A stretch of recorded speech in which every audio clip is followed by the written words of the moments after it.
Edgar confronts Katrina after Desmond's death, seeing through her act of grieving widow. He accuses her of only caring about money and status and forbids her from contacting Alessandra. He even reveals he knows about her past, leaving Katrina shaken and uncertain of what he'll do next. How much did Edgar know? Was this just a lucky guess, or had he truly uncovered her secret? And more importantly, what would he do with this information?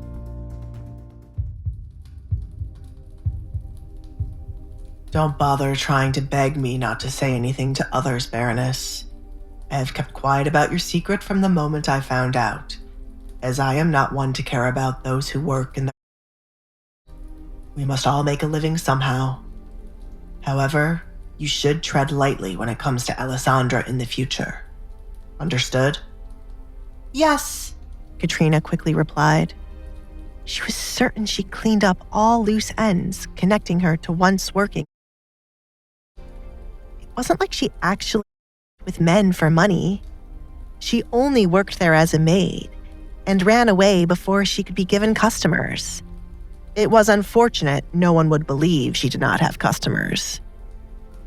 You and I will be best friends when it comes to keeping Kate away from my wife, won't we?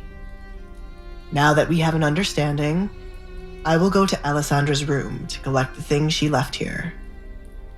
When I leave, you will properly inform your daughter to stay away from us. Had I known this was all it took to make you quiet, I would have mentioned your past sooner. Edgar stood up, dusting off tiny objects that stuck to his clothes from the chair he sat in. Filthy. Alfred would pass out, he muttered. I can lead the way to Alessandra's room. Katrina stood up from her seat. She was concerned Edgar would not honor his words and tell the entire town of her past. Unfortunately, he was not a simple person she could get rid of. She would need to team up with someone who also wanted Edgar gone. Care for a drink, Duke?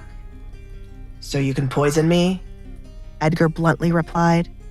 Save it for someone else. I would be foolish to try poisoning you.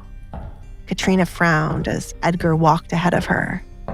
There was still the bottle of poison she gave to James, and if they were to use the entire bottle now, Edgar might drop dead by the end of the night.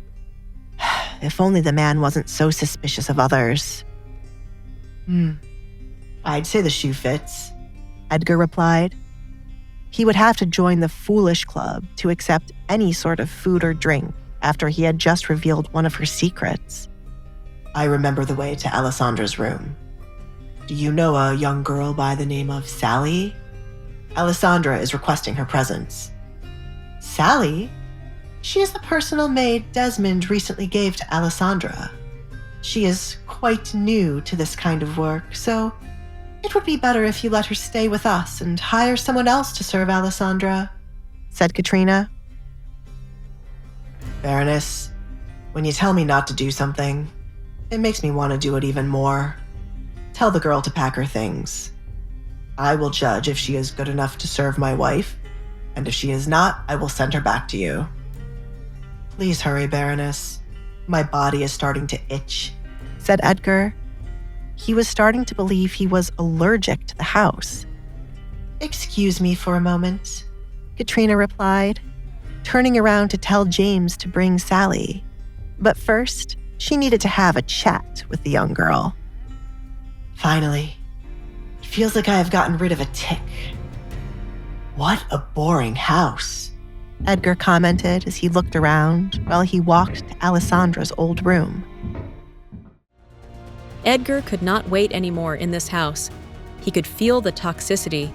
Katrina left Edgar's company to make sure she manipulates Sally before Sally meets Edgar. What exactly did Katrina plan to say to Sally? Would Sally agree to go with Edgar? And what was Edgar's true motive for wanting Sally to serve his wife? Hey, I'm Alessandra. If you're wondering what happens next, download the Pocket FM app now and listen to the exciting episodes of The Duke's Masked Bride.